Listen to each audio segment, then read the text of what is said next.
राधे राधे दोस्तों। आज हम आपको एक ऐसी कहानी सुनाने जा रहे हैं जो दिल को छू जाएगी। ये कहानी है एक बाप के बारे में जो कसाई बन गया। अगर आप हमारे चैनल पर नए हैं तो कृपया हमारे चैनल KTV स्टोरी को लाइक करें, सब्सक्राइब करें और शेयर करें। बहुत समय पहले की बात है। एक गांव में एक ग्वाला अपनी पत्नी और 2 बच्चों के साथ रहता था। ग्वाला होने के कारण उसके पास बहुत सारी गायें और बछड़े थे जिन्हें वह जंगल में चराने ले जाता था। वह उनके दूध, दही और घी बेचकर अपने परिवार का पालन पोषण करता था। वह जितना कमाता था उसमें उसकी पत्नी संतुष्ट थी और बच्चों की परवरिश कर रही थी। लेकिन कहते हैं ना कि समय सबका एक सा नहीं रहता। एक दिन ग्वाले की पत्नी की मृत्यु हो गई। अब ग्वाले पर बच्चों की जिम्मेदारी आ गई। कहते हैं कि अगर पिता की मृत्यु हो जाए तो माँ बच्चों को संभाल लेती है और उनका पालन पोषण कर सकती है। लेकिन अगर माँ की मृत्यु हो जाए तो पिता बच्चों का सही तरीके से पालन पोषण नहीं कर पाता। ग्वाला गायों को चराने जाता था लेकिन बच्चों के लिए भोजन तैयार नहीं कर पाता था, जिससे वो बहुत दुखी रहने लगा। बच्चे छोटे थे, बेटी 10-12 साल की और बेटा 8-9 साल का। कुछ समय तो उसने ऐसे ही बिता दिया, लेकिन फिर उसने दूसरी शादी कर ली। दूसरी पत्नी घर में आ गई, लेकिन वह बच्चों को बिल्कुल पसंद नहीं करती थी। ग्वाला अपनी दूसरी पत्नी में व्यस्त हो गया। अब बेटा 12 साल का हो गया था और सौतेली माँ को वह बिल्कुल पसंद नहीं था। वह अपने पति से कहती, तुम क्यों जंगल जाते हो? ये लड़का कब काम आएगा? ये जंगल क्यों नहीं जाता? अब बेचारा लड़का सुबह जंगल जाता और शाम को गायों और बछड़ों को चराकर घर लाता। उधर उसकी बहन, जो अब 14-15 साल की हो गई थी, घर के सारे काम करती और अपने भाई के लिए खाना लेकर जंगल पहुंच जाती। वह अपने हाथों से अपने भाई को खाना खिलाती। दोनों भाई बहन एक दूसरे से बहुत प्यार करते थे। वह कहते, पता नहीं हमारे पिताजी को क्या हो गया है, वह तो हम पर बिल्कुल ध्यान नहीं देते। हमारे कितने कष्ट भरे दिन आ गए हैं। तो उसकी बहन अपने भाई को बड़े प्यार से समझाती, तू क्यों घबराता है, तेरी बहन है ना।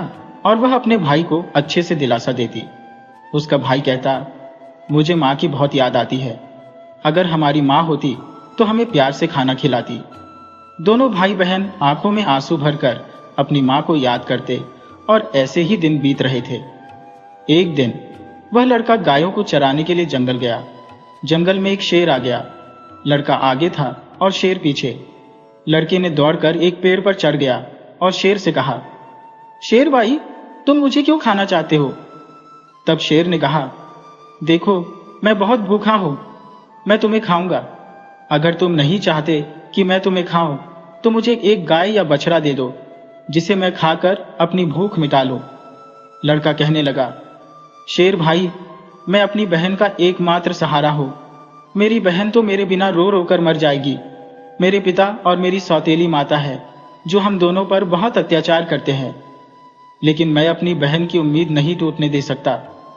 अगर तुम मुझे खाना चाहते हो या गाय बछड़ा खाना चाहते हो तो मैं नहीं दे सकता, क्योंकि इसके लिए मुझे अपने माता पिता से पूछना होगा। तब शेर ने कहा, ठीक है, तुम कल अपने माता पिता से पूछ कर आना। मुझे एक गाय या बछड़ा देना, नहीं तो मैं तुम्हें जरूर खा जाऊंगा। अब लड़का शाम को घर गया और अपने पिता से कहने लगा, पिताजी, आज मुझे जंगल में शेर मिला। उसके पिता ने बिना पूरी बात सुने ही उसके गाल पर 2 थप्पड़ जड़ दिए। बेचारा रोने से सटने लगा, लेकिन फिर भी उसने कहा, पिताजी, मैं आपसे कुछ कहना चाहता हूं, पहले मेरी बात तो पूरी कर लीजिए। जैसे तैसे करके उसने अपने पिता को पूरी बात बताई कि जंगल में उसे शेर मिला था और उसने कहा है कि या तो वह उसे खाएगा या फिर एक गाय या बछड़ा उसे खाने के लिए दे दो। ये सारी बातें उसकी सौतेली माँ सुन रही थी।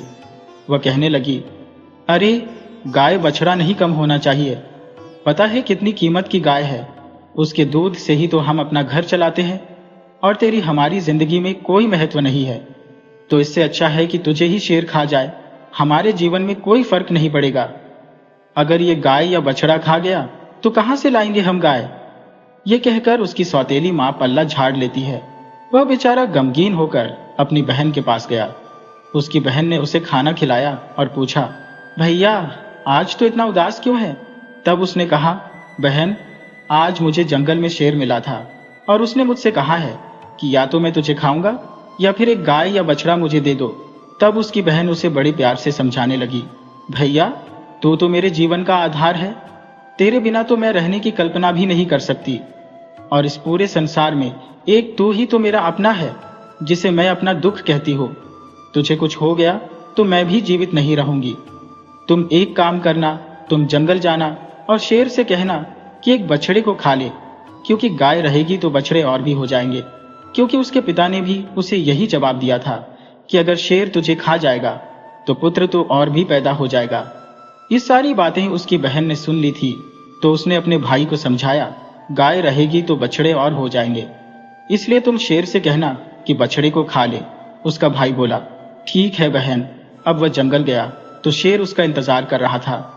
शेर ने कहा, कहो माता पिता से आज्ञा लेकर आए हो या मैं तुम्हें खाऊं? तब लड़के ने सारी बातें बताई कि कैसे उसके माता पिता ने कहा है कि मुझे खा ले, लेकिन मेरी बहन ने कहा है कि तुम एक बछड़े को खा लो। तब शेर एक बछड़े को उठाकर अपनी गुफा में चला गया और लड़का खुशी खुशी गायों को चराने लगा। शाम को जब लड़का घर आया तो उसकी सौतेली माँ और पिता गायों और बछड़ों की गिनती करने लगे, लेकिन एक बछड़ा कम था। ये जानते ही कि एक बछड़ा कम है, वे समझ गए कि जरूर वह बछड़ा शेर का निवाला बन गया है। इस पर उसकी सौतेली माँ और पिता बच्चे पर टूट पड़े। उसके पिता ने छड़ी उठाकर उसे बड़े बेरहमी से मारना शुरू कर दिया। इतना मारा कि मारते मारते बच्चा बेहोश होकर गिर गया। तब उसकी बहन जो देख रही थी, उसे अपने भाई को इतना बुरी तरह पीटना देखा नहीं जा रहा था, लेकिन बेचारी कर भी क्या सकती थी। जब वह बेहोश होकर गिर गया तो उसकी बहन आई और उसे उठाकर अपने कमरे में ले गई। उस पर पानी के छींटे मारे और जब वह होश में आया तो उसे पानी पिलाया और खाना खाने के लिए दिया।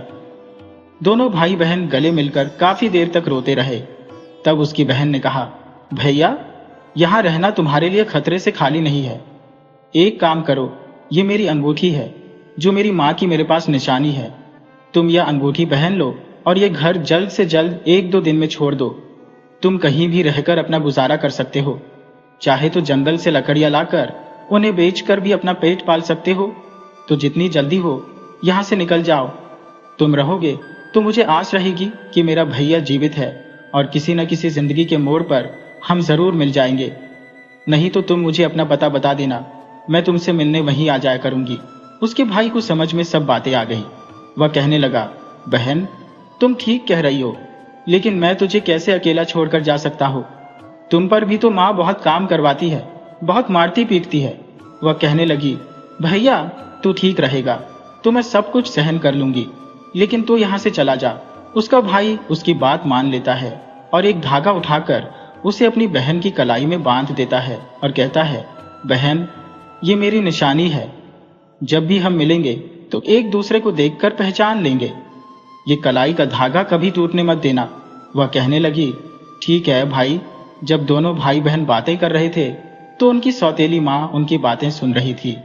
वह कहने लगी, अच्छा तो ये बात है, इनको अच्छा मजा चकाती हो। अब जब लड़का और लड़की सो गए तो उसकी सौतेली माँ ने अपने पति को जगाया और कहा, मुझे तो इस लड़के का मांस खाना है। उसका पति कहने लगा, कोई बात नहीं, तुम्हारी ज्यादा इच्छा हो रही है तो मैं उसका मांस लाकर देता हूँ। वह इतना निर्दयी, इतना कठोर हृदय का हो गया, इतना कसाई हो गया कि उसने कुल्हाड़ी उठाई और लड़के को उसकी बहन के पास से सोता हुआ उठाकर बाहर ले गया और कुल्हाड़ी से उसके छोटे छोटे टुकड़े कर दिए। उन टुकड़ों को लाकर वह अपनी पत्नी से बोला, ये लो मनचाहा ताल कर खा लो। तब उसकी पत्नी ने उन टुकड़ों को उठाया और उन्हें तलकर बनाने लगी। उनमें अच्छे से नमक, मिर्च, तेल डालकर जब उन्हें तलने लगी तो उसने एक थाली में अपने पति को परोस दिया और एक थाली अपने लिए परोस ली। तभी उसे ध्यान आया कि बहन भाई का तो बहुत गहरा प्यार है, क्यों न बहन को भी उसके भाई का मांस खिला दो तो बड़ा अच्छा आनंद आएगा। वह बहन को बुलाई और एक थाली में उसके लिए भी परोस दिया और कहा, खाओ। अब उसकी बहन सोचने लगी, इतने प्यार से तो मेरी माँ ने आज तक मुझे नहीं परोसा, जरूर कोई बात है। जैसे ही वे लोग उस तले हुए मांस को खाने लगे, तभी बहन ने देखा कि उसकी थाली में वही उंगली आ गई जिसमें अंगूठी थी। बहन तुरंत पहचान गई, क्योंकि वह सुबह उठकर अपने भाई को खोज रही थी, लेकिन वह कहीं दिखाई नहीं दिया। उसने सोचा कि शायद भैया सुबह सुबह जंगल चला गया होगा, लेकिन अब उसका शक यकीन में बदल गया। वह बहुत जोर जोर से अपने कमरे में जाकर रोने चिल्लाने लगी। मेरे भाई को इन लोगों ने मार दिया, अब मैं बिन भाई की बहन हो गई, मेरा कौन दुख सुख सुनेगा। तभी उसे याद आया कि कहते हैं कि इंसान की मुक्ति तब तक नहीं होती जब तक उसकी अस्थियां नदी में विसर्जित नहीं की जाती। तभी उसने सोचा, मेरे भाई की तो मुक्ति भी नहीं होगी, ये तो मेरे भाई को खा गए। तभी उसने अपने भाई की वह उंगली उठाई और उसे लेकर दौड़ती हुई नदी के किनारे पहुंच गई। वह उंगली को अपने हाथों में लेकर जोर जोर से विलाप कर रही थी। बड़े जोर जोर से वह रो रही थी, भगवान को याद कर रही थी, क्योंकि वह लड़की बहुत संस्कारी थी, बहुत पूजा पाठ करती थी। वह हमेशा भगवान से यही प्रार्थना करती थी, हे भगवान मेरे भैया की रक्षा करना। उस दिन भी वह कहने लगी, हे भगवान इस संसार में मेरा कोई नहीं था, उसको भी तूने ले लिया, माँ को तो पहले ही छीन लिया, अब मैं किसके लिए जीवित रहूंगी, मैं कैसे रहूंगी। तभी उसने कहा, मैं भी अपनी जान इस नदी में दे दूंगी। तभी उसने उंगली को नदी में डाल दिया और प्रार्थना करने लगी, हे भगवान मेरे भैया की मुक्ति हो जाए, वह जहां कहीं भी है उसकी आत्मा को शांति मिले। तभी जब वह नदी में कूदने वाली थी, उसने देखा कि जो उंगली उसने नदी में डाली थी उससे एक तोता बन गया और वह तोता उड़कर पास के पेड़ की डाल पर बैठ गया। तोता अपनी बहन से कहने लगा, बहन तू क्यों दुखी होती है, मैं तेरा भाई हूं, तूने अच्छा किया जो तूने नदी में यह उंगली डाल दी, इससे मेरी मुक्ति हो गई और मुझे तोते का जन्म मिल गया है। मेरी बहन तू चिंता मत कर, मैं तोता रहकर भी तेरी हर तरह से मदद करूंगा। तुझे जो भी दुख सुख है हम दोनों बहन भाई फिर भी आपस में बातें किया करेंगे। यह देखकर उसकी बहन को थोड़ी तसल्ली हुई कि चलो मेरा भाई किसी भी रूप में मेरे पास तो है। अब वह घर लौट आई। अब उसकी सौतेली माँ उससे घर का सारा काम करवाती और बड़ी खुश रहती कि चलो अब इसके कोई भाई भी नहीं है।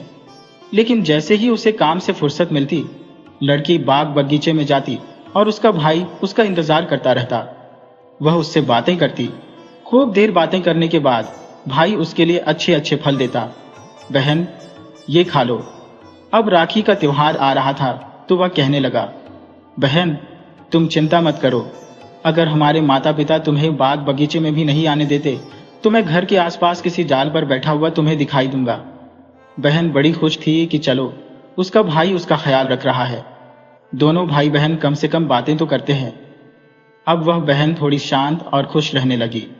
अब राखी का त्योहार नजदीक था तो उसके भाई ने सोचा कि मुझे अपनी बहन के लिए कुछ करना चाहिए। यह तो उन निर्दयी जालिम लोगों के बीच में रहती है जिन्होंने मेरा ऐसा हाल किया, कहीं मेरी बहन का ना कर दे, उनसे तो मुझे बदला लेना होगा। तोता बना उसका भाई। उसके मन में अपने माता पिता के प्रति इतनी नफरत हो गई थी कि वह उन्हें जीवित देखना नहीं चाहता था। उसे यही डर था कि जो इन्होंने मेरे साथ किया है कहीं मेरी बहन को भी काटकर पकाकर ना खा जाए।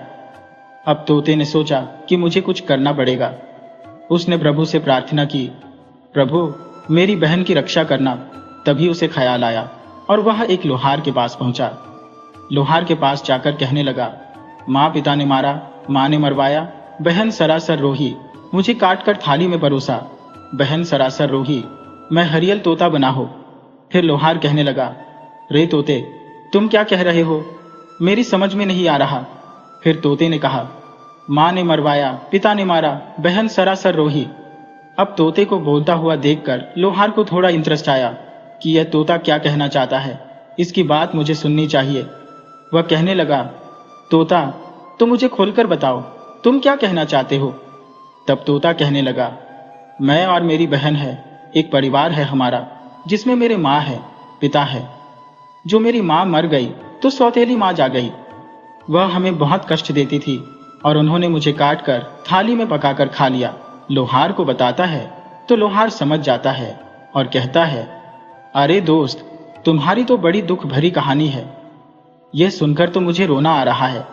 तुम बताओ तुम मुझसे क्या चाहते हो। अगर तुम कहोगे तो मैं अपनी जान भी तुम्हारे लिए हाजिर कर दूंगा, तुम्हारी हर मदद करूंगा। तब तोता कहने लगा, भाई मुझे कुछ नहीं चाहिए, तुम मेरे लिए एक ऐसी कैंची बना दो जो तलवार से भी तेज हो। तब लोहार कहने लगा, बस इतनी सी बात, मैं तुम्हारे लिए ऐसी कैंची बनाऊंगा जो एक बार में ही अपना दुश्मन का काम तमाम कर दे। तो लोहार ने तोते के लिए ऐसी कैंची बनाई जो बहुत तेज थी। तलवार से भी तेज। जब कैंची बन गई तो लोहार ने कहा, तोता भाई, तुम्हारे लिए मैंने कैंची बना दी है। तब तोता कहने लगा, इस कैंची को मेरे पंखों में छुपा दो। अब लोहार ने उसके पंखों में कैंची छुपा दी। अब तोता अपने घोंसले पर आ गया। उसने अपनी बहन को अभी कुछ नहीं बताया था। उसकी बहन उससे मिली, बातें की और भोजन खाकर दोनों भाई बहन ने खाया और वह वापस घर चली गई। अगले दिन तोता एक सुनार के पास पहुंचा और सुनार से कहने लगा, बाप ने मारा, माँ ने मरवाया, बहन सरासर रोही, मैं हरियल तोता बना हूं। सुनार कहने लगा, अरे भाई, तुम क्या कह रहे हो? मेरी समझ में कुछ नहीं आ रहा। वह कहने लगा, बाप ने मारा, माँ ने मरवाया, मुझे काटकर कढ़ाई में तलवाया और बहन सरासर रोही। अब सुनार ने उसकी बात कुछ कुछ सुनी तो उसे भी सुनने की उत्सुकता हुई कि तोता क्या कहना चाहता है। तब सुनार तोते से कहने लगा, दोस्त, तो मुझे सीधा सीधा बताओ, तुम क्या कहना चाहते हो? तब तोते ने कहा, मेरे माता पिता ने, जो मेरी सौतेली माँ है, मुझे मारकर मरवा दिया।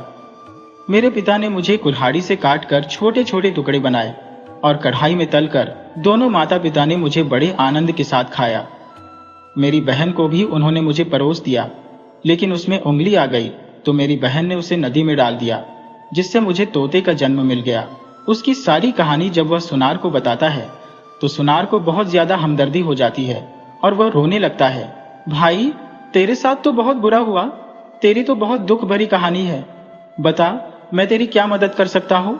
तब तोता कहने लगा, देखो सुनार भाई, रक्षाबंधन आ रहा है और मैं अपनी बहन को कुछ गहने देना चाहता हूँ, तो तुम मेरी बहन के लिए कुछ गहने बना दो।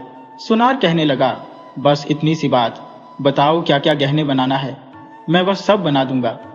तुम कहो तो मैं तुम्हारे लिए अपनी जान भी हाजिर कर दूंगा। तुम कहोगे कि पहाड़ पर चढ़ जा तो मैं उस पर भी चढ़ जाऊंगा, लेकिन मैं तुम्हारी सब मदद करूंगा। अब सुनार ने उसकी बहन के लिए कुछ गहने बना दिए। जब गहने बन गए तो उसने तोता से कहा, तोता भाई, तुम्हारे लिए गहने बन गए हैं, अगर तुम्हें किसी और चीज की जरूरत हो तो वह भी मुझे बता दो। तोता कहने लगा, नहीं, और तुम्हारा बहुत बहुत धन्यवाद है, तुमने जो मेरी बहन के लिए इतने सुंदर गहने बना दिए। अब एक काम करो, ये गहने मेरी गर्दन में डाल दो। और सुनार ने गहने उसकी गर्दन में डाल दिए। तोता वहां से उड़कर उसी पेड़ पर आ गया जहां वह रहता था। अब जब रक्षाबंधन आया, उसकी बहन उसे राखी बांधने के लिए आई तो दोनों भाई बहन बहुत खुश हुए। उसने सारे गहने अपनी बहन को दे दिए। गहने पाकर बहन बहुत खुश हुई तो उसने कहा, भैया, तुम्हारे पास ये कहां से आए? तब वह कहने लगा, मेरा एक सुनार दोस्त है, उसने मुझे दिए हैं।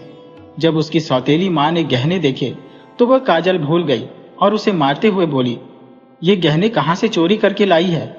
लड़की कहने लगी, माँ, मैंने कहीं चोरी नहीं की, ये तो मेरे भाई ने मुझे दिए हैं, जो एक तोता है। वह पूरी बात नहीं बताती कि वह मेरा भाई तोता बन गया है, नहीं तो मेरी माँ उसे मार देगी। तो वह कहती है, एक तोता है, उसके साथ मैं बोलती बतलाती हूँ, उसे मैंने भाई बना लिया है, उसी तोते ने मुझे ये गहने दिए हैं। यह सुनकर उसकी माँ सोचने लगती है, ऐसा कौन सा तोता हो गया है? एक भाई से तो अभी पीछा छूटा था, अब यह दूसरा भाई भी हो गया है। तभी उसकी माँ अगले दिन जंगल में उस तोते को ढूंढने के लिए जाती है। तभी एक डाल पर बैठा हुआ तोता दिखाई देता है। वह तोते को पकड़ने की बहुत कोशिश करती है, लेकिन तोता उसके हाथ नहीं आता। वह जाल बिछाती है कि तोता फंस जाए, लेकिन तोता उसके जाल में नहीं फंसता। वह थककर बैठ जाती है और फिर कोशिश करती है कि यह तोता मेरे हाथ में आ जाए तो मैं इसकी गर्दन मरोड़ दूं। इसको भाई बहन का प्यार बहुत ज्यादा चढ़ गया है, भाई बनने का। मैं देखती हूँ, मैं सुबह से शाम तक उसके पीछे दौड़ दौड़ कर थक जाती हूँ, लेकिन तोते को नहीं पकड़ पाती। अब वह घर आती है तो उसका सारा गुस्सा लड़की पर निकलता है। वह उससे सारे गहने छीन लेती है और कहती है, कंपनी है बड़ी आई भैया वाली, तुझे किसने कहा गहने पहनने के लिए, ला इधर दे, और सारे गहने छीन लेती है। जब अगले दिन लड़की फिर तोते से मिलने जाती है तो तोता कहता है, बहन, जो मैंने गहने दिए थे वह गहने कहाँ हैं? तब वह कहती है, भैया, वह गहने तो मेरी माँ ने मुझसे छीन लिए। यह सुनकर तोते को बहुत गुस्सा आता है और वह कहता है, अब बस, अब इनके पाप का घड़ा भर चुका है, अब इन्हें सजा मिलनी चाहिए। अब तोता घर के बाहर एक पेड़ की डाल पर बैठ जाता है और इंतजार करता है कि कब उसके माता पिता बाहर निकले। जब लड़की बाहर काम कर रही थी तो किसी बात पर उसकी माँ से झगड़ रही थी और बहुत जोर जोर से डांट रही थी, हाथ भी उस पर उठा रही थी। तभी उसका बाप भी आ गया और वह छड़ी उठाकर लड़की को पीटने लगा। यह तोता पेड़ पर बैठा हुआ देख रहा था तो उसे देखा नहीं गया और वहां अपने बाप और सौतेली माँ पर झपट पड़ा। उसके पंखों में छुपी हुई कैंची से उसने दोनों की आंखों में घुसा दी। अब दोनों अंधी हो गए और तड़पने लगे। तभी उसने कैंची को अपनी चोंच से उठाया और उनकी गर्दन पर वार कर दिया। दोनों एक ही बार में धरती पर गिर पड़े और उनसे तोता कहने लगा, तुमने बहुत पाप किए हैं, अब मैं तुम्हें किसी भी कीमत पर नहीं छोड़ सकता। उन दोनों को कैंची से मारकर मरने के कगार पर ला दिया। वे कहते हैं, हमें माफ कर दो भैया, हमें क्यों मार रहे हो? तोता कहता है, तुमने मुझे काट कर थाली में परोस कर खा लिया और कहते हो मेरा क्या बिगाड़ा है। वे मर जाते हैं। तब तोता अपनी बहन से कहता है, बहन चल, अब हम यहाँ नहीं रहेंगे, क्योंकि यहाँ रहते हैं तो हमें अपने पुराने दिन याद आएंगे, जिन्हें सोच सोच कर हम दुखी होते रहेंगे। उसकी बहन भी कहती है, हाँ भैया, हम अब यहाँ नहीं रहेंगे।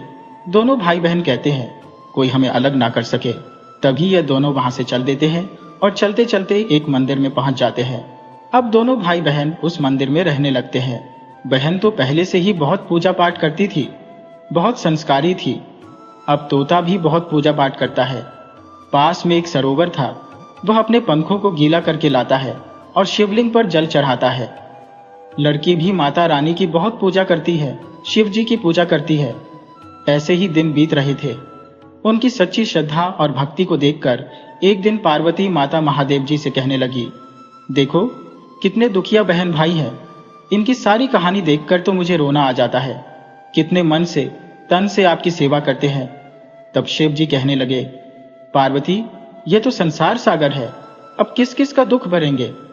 लेकिन पार्वती कहती है, नहीं, मुझसे इनका दुख नहीं देखा गया। दोनों भाई बहन हैं, आप जाइए और उसके भाई को पहले रूप में दे दीजिए। अब जब पार्वती माता कहने लगी तो शिव जी को तो आना ही पड़ता है।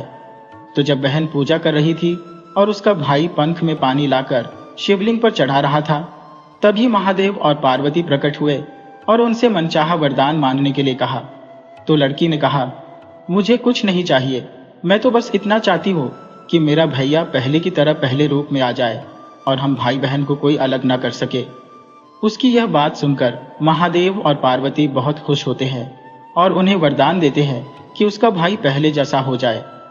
अब वह पहले की तरह मनुष्य बन जाता है, तोता मनुष्य बन जाता है। दोनों भाई बहन बहुत खुश होते हैं और महादेव पार्वती की कृपा से वे दोनों भाई बहन बहुत प्यार से रहने लगते हैं। अब दोनों मेहनत मजदूरी करने लगे और एक दूसरे का ख्याल रखने लगे। ऐसे ही धीरे धीरे दिन बीत रहे थे। हे माता रानी, हे भगवान महादेव, जैसे आपने उस लड़की और लड़के का दुख दूर किया, वैसे ही इस कहानी को सुनने वाले और सुनाने वाले के सभी दुखों को दूर करना। किसी को इतना कष्ट ना देना, किसी बहन को किसी भाई से अलग मत करना। भगवान जी, किसी का भी दुख, ऐसा कष्ट, ऐसे सौतेले माता पिता किसी को न मिले जैसी सौतेली माँ उसको मिली। कहते हैं ऐसे ही उनके माता पिता के साथ हुआ। दोस्तों, अगर आपको हमारी कहानी पसंद आई हो तो कृपया हमारे चैनल को ज्यादा से ज्यादा लाइक करें, सब्सक्राइब करें और शेयर करें। राधे राधे।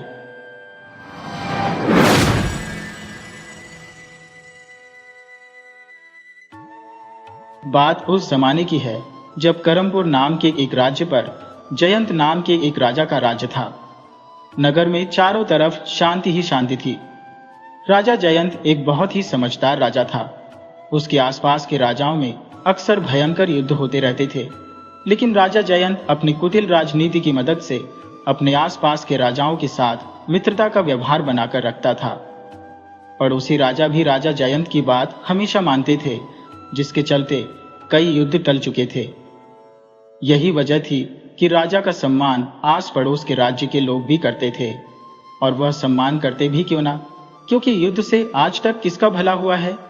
राजा जयंत अपना हर फैसला प्रजा की भलाई के लिए लेता था। राजा की पत्नी, जिसका नाम चंपावती था, वह बहुत ही सरल स्वभाव की थी। राजमहलों में रहते हुए भी उसके मन में बिल्कुल भी घमंड नहीं था। राजा और रानी की एक बेटी थी, जिसकी उम्र अभी 5 वर्ष की थी। राजा रानी अपनी बेटी से बहुत ही प्यार करते थे। राजकुमारी का नाम था रूपाली। रूपाली बचपन से ही बहुत सुंदर थी और वह बिल्कुल एक गुड़िया जैसी लगती थी। इस तरह से राजा का भरा पूरा परिवार था, लेकिन अभी तक उसके राज्य के उत्तराधिकारी ने जन्म नहीं लिया था। मतलब यह कि राजा का कोई बेटा नहीं था, जिसके कारण रानी अक्सर ही परेशान रहती थी। एक बार की बात है, जब राजा अपने दरबार में बैठे हुए थे, उसी समय नगर के 2 साहूकार वहां पर आए। साहूकार बोले, महाराज आपकी जय हो। महाराज हमारा न्याय कीजिए, हम लोग ठगी का शिकार हो गए हैं। हम तो इस कदर ठगे गए हैं कि हमारी आने वाली पीढ़ियां भी इस ठगी से बाहर नहीं निकल पाएंगी। मेहरबानी करके हमें बचा लीजिए महाराज। राजा ने कहा, आप दोनों पहले शांत हो जाइए। आपके साथ न्याय अवश्य होगा, लेकिन न्याय करने से पहले मुझे इस मामले के बारे में पूरी जानकारी दीजिए। आप दोनों के इस तरह से परेशान होने से कोई समाधान निकलने वाला नहीं है। आप दोनों मुझे पूरी बात विस्तार से बताइए, तभी तो मैं दोषियों को सजा दे पाऊंगा। उनमें से पहला सेठ कहने लगा, महाराज कल जब मैं अपनी दुकान में बैठा हुआ था, तभी एक आदमी मेरी दुकान पर आया। वह मुझसे सभी तरह के हीरे जवाहरात दिखाने के लिए कहने लगा। उस आदमी का पहनावा एक अमीर आदमी के जैसा था। मुझे लगा कि शायद वह कोई व्यापारी होगा। यह सोचकर मैंने उसे सोने के बने हुए आभूषण दिखाना शुरू कर दिया। मेरे पलक झपकते ही उसने मेरे सारे आभूषण नकली आभूषणों से बदल दिए और वहां से 9-2-11 हो गया और मेरे असली गहने अपने साथ ले गया। राजा ने कहा, सेठ जी, क्या आपको उस समय इस बात की भनक नहीं लगी कि उस ठग ने आपके गहने बदल दिए हैं? साहूकार बोला, महाराज मुझे इस बात की थोड़ी सी भी भनक नहीं लगी। दरअसल वह आदमी मेरे आभूषणों के जैसे नकली आभूषण अपनी योजना के अनुसार साथ में ही लेकर आया था। जब तक मैं इस पूरे मामले को समझ पाता, वह वहां से चंपत हो चुका था। राजा ने कहा, आखिर नगर में ऐसा कौन सा ठग पैदा हो गया? तब राजा ने दूसरे साहूकार से पूछा, सेठ जी, आप भी मुझे बताइए कि आपके साथ क्या हुआ? दूसरा सेठ कहने लगा, महाराज मेरे साथ भी एक बहुत ही अजीब घटना घटी। महाराज उस ठग ने सेठ जी के यहां से जितना भी सोना चांदी लूटा था, वह मेरे यहां पर बेचकर चला गया और साथ ही उसने आधे से ज्यादा गहने मुझे नकली बेच दिए। राजा ने कहा, सेठ जी, आप सोना खरीदते समय उस सोने की परख नहीं करते कि वह शुद्ध है या फिर मिलावटी? आखिर आपने कैसे नकली गहने उससे खरीद लिए? साहूकार बोला, महाराज मैंने उसके गहनों की जांच की थी, लेकिन सभी गहनों की जांच मैं उस समय नहीं कर पाया था। इसी बात का फायदा उस ठग ने उठाया। राजा ने कहा, आप दोनों अपने अपने घर जाइए, मैं आप दोनों की सहायता जरूर करूंगा। मैं अभी अपने मंत्री से कहकर आपको शाही खजाने में से 100-100 स्वर्ण मुद्राएं दिलवा देता हूं, जिससे कि आप अपना व्यापार फिर से शुरू कर सकेंगे। परंतु उससे भी ज्यादा जरूरी बात मेरे लिए यह है कि मैं जल्दी से जल्दी उस ठग को पकड़ो। दोनों साहूकार राजा को प्रणाम करके अपने अपने घरों को लौट गए। राजा ने उसी समय अपने मंत्री को बुलाया और उससे कहने लगा, मंत्री जी, आप जल्द से जल्द उस ठग का पता लगाइए कि आखिर इतना बड़ा ठग कौन है। मैं उसे देखना चाहता हूं। आप आज से ही उसकी खोज शुरू करवा दीजिए, वरना कल तक तो वह हमारे नगर में बहुत ही आतंक मचा देगा। मंत्री ने कहा, महाराज मैं अभी से आपके आदेश का पालन करने में लग जाता हूं। मैं पूरी कोशिश करूंगा कि जल्दी से जल्दी उस ठग को पकड़कर आपके सामने पेश कर दूं। मंत्री राजा की आज्ञा लेकर उसी समय ठग की खोज में निकल गया। शाम के समय जब राजा अपनी पत्नी के कक्ष में गया, तो उसने देखा कि उसकी रानी बहुत ही उदास थी। यह देखकर राजा ने पूछा, महारानी, आखिर आप उदास क्यों हैं? ऐसा क्या हुआ? रानी बोली, महाराज, आपको तो मेरा दुख मालूम है। मैं पुत्र वियोग में भावनाओं में बह जाती हूँ, जिसके कारण मेरी आंखों में आंसू आ जाते हैं। राजा ने कहा, महारानी, आप एक राजा की पत्नी है, आपको इस तरह से दुखी होना शोभा नहीं देता। आपका पुत्र तो यह सारा नगर है। एक राजा और रानी का पहला बेटा तो उनकी प्रजा होती है। आप इस तरह से आगे कभी भी उदास मत होना। रानी कहने लगी, महाराज, आपकी बात बिल्कुल सत्य है। मैं आगे से यही कोशिश करूंगी कि मेरे कारण आपको भविष्य में कोई परेशानी ना हो। दूसरी तरफ मंत्री, जो कि ठग की तलाश में निकला था, उसने अपना भेष बदला और एक साधारण आदमी के कपड़े पहनकर वो नगर में घूमने लगा। घूमते घूमते वह एक गांव में पहुंचा जिसका नाम था मटकेपुर। मंत्री गांव के लोगों से पूछताछ करने लगा। इसी दौरान उसे गांव का एक आदमी मिला। मंत्री ने उसके पास जाते ही उसे 2 सोने की अशर्फियां दे दी और फिर कहने लगा, भाई, आपको मालूम है कि मैंने आपको यह धन क्यों दिया है? वह आदमी बोला, जी, जरूर आपको मुझसे कोई काम होगा, इसीलिए आपने यह धन मुझे दिया है। मंत्री बोला, सच में तुम तो बहुत ही समझदार हो। असल बात तो यह है कि मुझे एक जानकारी चाहिए। मुझे एक ऐसे आदमी की तलाश है जो इस इलाके का सबसे बड़ा ठग हो। बात यह है कि मैं यहाँ के राजा का मंत्री हूँ और हमारे राजा का आदेश है कि हमारे नगर में जो आदमी सबसे बड़ा ठग है उसे महाठग का सम्मान दिया जाएगा। ऐसे चतुर और चालाक आदमी को महाराज अपना दरबारी बनाना चाहते हैं। वह आदमी बोला, अरे मंत्री जी, बस इतनी सी बात? आपको ठग की तलाश है ना? तो मेरी बात ध्यान से सुनिए। हमारे पूरे नगर में जो सबसे बड़ा ठग है वह इसी गांव में रहता है।